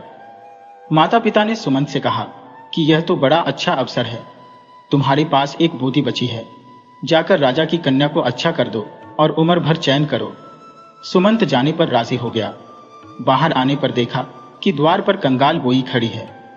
बोई, सुमंत, मैंने सुना है कि तुम रोगियों का रोग दूर कर सकते हो। मैं रोग के हाथों बहुत दिनों से कष्ट भोग रही हूं। पेट को रोटियां मिलती ही नहीं, दवा कहां से करूं? तुम मुझे कोई दवा दे दो तो बड़ा यश होगा। सुमंत तो दया का भंडार था, बोटी निकालकर तुरंत बोई को खिला दी। वह चंगी होकर उसे आशीष देती हुई घर को चली गई। माता पिता यह हाल सुनकर बड़े दुखी हुए और कहने लगे कि सुमंत, तुम बड़े मूर्ख हो। कहाँ राजकन्या और कहाँ यह कंगाल बोई? भला इस बोई को चंगा करने से तुम्हें क्या मिला? सुमंतः, मुझे राजकन्या के रोग दूर करने की भी चिंता है, वहां भी जाता हूं। माता, बूटी तो है ही नहीं, जाकर क्या करोगे? सुमंतः, कुछ चिंता नहीं, देखो तो सही क्या होता है। समदर्शी पुरुष देवरूप होता है। सुमंत के राजमहल पर पहुंचते ही राजकन्या निरोग हो गई। राजा ने अति प्रसन्न होकर उसका विवाह सुमंत के साथ कर दिया। इसके कुछ काल पीछे राजा का देहांत हो गया। पुत्र न होने के कारण वहां का राज सुमंत को मिल गया। अब तीनों भाई राज पदवी पर पहुंच गए। विजय का प्रभाव सूर्य की भांति चमकने लगा। उसने भूसे के सिपाहियों से सचमुच के सिपाही बना दिए। राज्य भर में यह हुक्म जारी कर दिया कि 10 घर पीछे एक मनुष्य सेना में भर्ती किया जाए और कवायद परेड कराकर सेना को अस्त्र शस्त्र विद्या में ऐसा चतुर कर दिया कि जब कोई शत्रु सामना करता तो वह तुरंत उसका विध्वंस कर देता। सारे राजा उसके भय से कांपने लगे। वह अखंड राज करने लगा। तारा बड़ा बुद्धिमान था। उसने धन संचय करने के निमित्त मनुष्यों, घोड़ों, गाड़ियों, जूतों, जुराबों, वस्त्रों, तात्पर्य यह कि जहां तक हो सका सब व्यावहारिक वस्तुओं पर कर बैठा दिया। धन रखने को लोहे की सलाखों वाले पक्के खजाने बना दिए और चोरी चकारी, लूटमार, धन संबंधी झगड़े बंद करने के निमित्त अनगिनत कानून जारी कर दिए। संसार में रुपया ही सब कुछ है। रुपये की भूख से सब लोग आकर उसकी सेवा करने लगे। अब सुमंत मूर्ख की करतूत सुनिए। ससुर का क्रियाकर्म करके उसने राजसी रत्न जटित वस्त्रों को उतारकर संदूक में बंद कर अलग धर दिए। मोटे जोटे कपड़े पहन लिए और किसानों की भांति खेती का काम करने का विचार किया। बैठे बैठे उसका जीव उगता था। भोजन न पचता, बदन में चबीर बने लगी। नींद और भूख दोनों जाती रही। उसने अपनी गूंगी बहन और माता पिता को अपने पास बुला लिया और ठीक पहले की भांति खेती का काम करना आरंभ कर दिया। मंत्री, आप तो राजा हैं, आप यह क्या काम करते हैं? सुमंतः, तो क्या मैं भूखा मर जाऊं? मुझे तो काम के बिना भूख ही नहीं लगती। करूं तो क्या करूं? दूसरा मंत्री सामने आकर, महाराज, राज्य का प्रबंध किस प्रकार किया जाए? नौकरों को तलब कहां से दे? रुपया तो एक नहीं। सुमंता, यदि रुपया नहीं तो तलब मत दो। मंत्री, तलब लिए बिना काम कौन करेगा? सुमंता, काम कैसा? न करने दो। करने को खेतों में क्या काम थोड़ा है? खाद संभालना, समय पर खेती करना, ये सब काम ही है कि और कुछ? इतने में एक मुकदमे वाले सामने आए। किसान, महाराज, उसने मेरे रुपये चुरा लिए। सुमंता, कोई बात नहीं, उसको रुपये की जरूरत होगी। सब लोग जान गए कि सुमंत महामूर्ख है। एक दिन रानी बोली, प्राणनाथ, सब लोग यही कहते हैं कि आप मूर्ख हैं। सुमंता, तो इसमें हानि ही क्या है? रानी ने विचारा कि धर्मशास्त्र की यही आज्ञा है कि स्त्री का परमेश्वर पति है, जिसमें वह प्रसन्न रहे वही काम करना धर्म है। अतएव वह भी राजा सुमंत के साथ खेती का काम करने लगी। यह दशा देखकर बुद्धिमान पुरुष सबके सब अन्य देशों में चले गए। केवल मूर्ख ही यहां रह गए। इस राज्य में रुपया प्रचलित न था। राजा से लेकर रंक तक खेती का काम करते, आप खाते और दूसरों को खिलाकर प्रसन्न होते। इधर अधर्मराज बैठे देख रहे हैं कि तीनों भाइयों का सर्वनाश करके भूत अब आते हैं। परंतु वहां आता कौन? अधर्म को बड़ा आश्चर्य हुआ कि यह क्या बात है। अंत में सोच विचार कर स्वयं खोज लगाने के लिए चला। सुमंत के पुराने गांव में जाने पर ऊंधने से 3 छेद मिले। अधर्म को मालूम हो गया कि तीनों भूत मारे गए। वह भाइयों की खोज में चला। जाकर देखा तो तीनों भाई राजा बने बैठे हैं। फिर क्या था, जल भुनकर राख ही तो हो गया। दांत पीसकर बोला, देखो ये सब मेरे हाथ से बचकर कहां जाते हैं। वह एक सेनापति का वेश बदलकर पहले विजय के पास पहुंचा और हाथ जोड़कर विनय की, महाराज, मैंने सुना है कि आप महाशूरवीर हैं। मैं अस्त्र शस्त्र विद्या में अति निपुण हूं। इच्छा है कि आपकी सेवा करके अपना गुण प्रकट करूं। विजय उसकी चितवनों से तार गया कि आदमी चतुर और बुद्धिमान है। उसे झट सेनापति की पदवी पर नियुक्त कर दिया। नवीन सेनापति सेना को बहाने का प्रबंध करने लगा। विजय से बोला, महाराज, मेरे ध्यान में राज्य में बहुत लोग ऐसे हैं जो कुछ नहीं करते। राज्य की स्थिरता सेना से ही होती है। इसलिए एक तो सब युवक पुरुषों को रंगरूट भर्ती करके सेना पहले से 5 गुनी कर देनी चाहिए। दूसरे, नए नमूने की बंदूकें और तोपें बनाने के वास्ते राजधानी में कारखाने खोलने चाहिए। मैं एक फायर में 100 गोली चलाने वाली बंदूक और घोड़े, मकान, पुल इत्यादि नष्ट कर देने वाली तोपें बना सकता हूँ। विजय ने प्रसन्नतापूर्वक झट सारी राजधानी में एक आज्ञा पत्र जारी कर दिया कि सब लोग रंगरूट भर्ती किए जाए।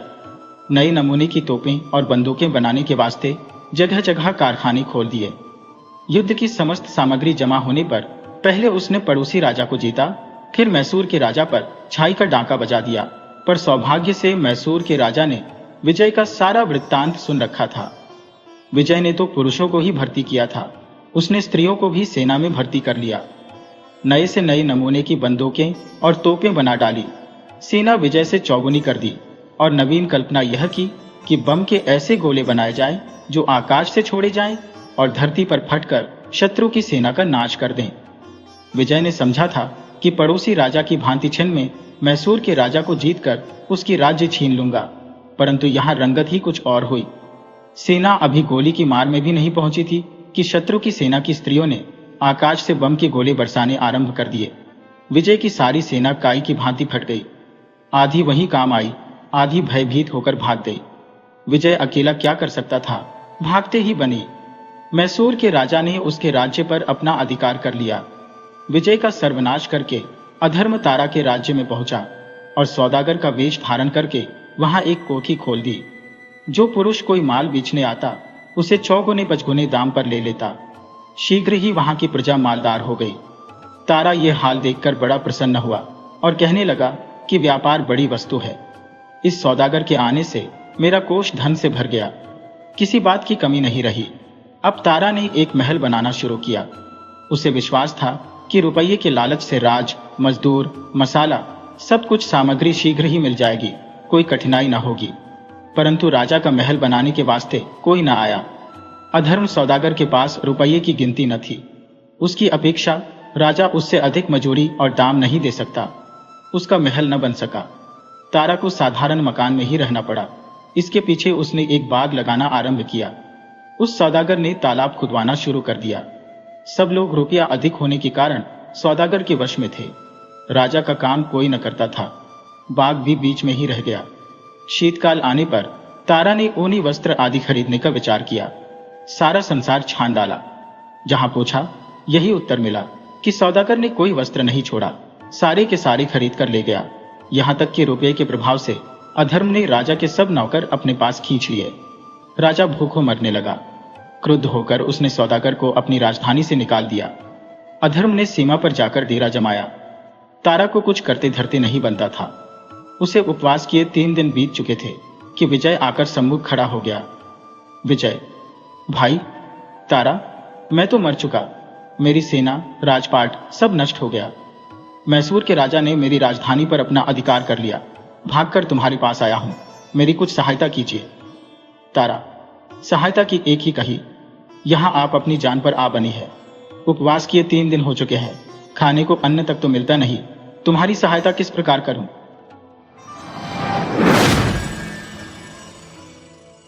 वीडियो अच्छी लगे हो तो इसे लाइक करें और ऐसे ही मज़ेदार कहानियों के लिए चैनल को सब्सक्राइब करें और बेल आइकन दबाएं। ज़्यादा से ज़्यादा अपने दोस्तों को शेयर करें। धन्यवाद।